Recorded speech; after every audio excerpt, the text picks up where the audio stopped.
को खुश रखना है तो अपने काम से प्यार करो। यानी हमें जो काम दिया गया या फिर हमने खुद से जो एक्सेप्ट किया उसे पूरी तरह से अप्रिसिएट करना, यानी उस पर पूरी तरह से फोकस करना।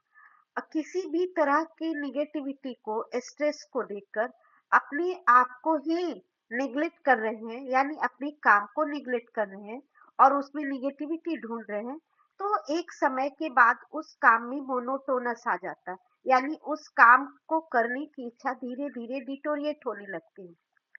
तो अप, अपने आप को अगर प्रूफ करना है तो एक चीज, एक शब्द पे गौर करके देखो, सेल्फ लव। सेल्फ लव सिखाती है कि आप अपने आप को वैल्यू दो, यानी अपनी वैल्यू, अपनी इमेज, अपनी आइडेंटिटी को, अपने कल्चर को, अपनी जो पेरेंट्स से, फैमिली से और सोसाइटी से जो संस्कार मिले हैं उन्हें वैल्यू देना, यानी मान्यताओं को वैल्यू देना। उसके साथ साथ अपनी लक्ष्य, जो लक्ष्य हमने खुद बनाए अपनी वेलबींग के लिए, अपनी ग्रोथ के लिए और अपने फ्यूचर के सिक्योरिटी के लिए, उसी उसे बनाना, उसे सजाना और उस लक्ष्य तक पहुंचना भी हमारी जिम्मेवारी है। और ये सब जब हम अपने आप को अच्छे से समझेंगे, परखेंगे, तभी हम वहां तक पहुंच पाएंगे। और ये तभी हो सकता है कि जब हम अपने आप को वैल्यू देते हैं।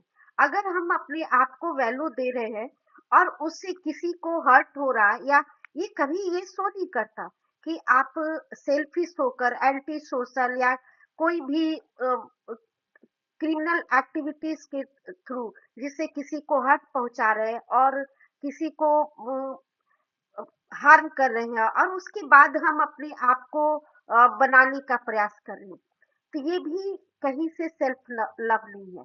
इसमें हम अपनी एबिलिटी को, अपनी स्किल को, अपनी मेहनत को प्रायोरिटी देते हैं और उसे अप्रिसिएट करते, उसके दम पर हम आगे बढ़ना चाहते हैं।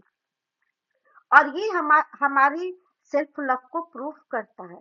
इसलिए अपने आप को देखने का मतलब है अपनी मान्यताओं को, अपने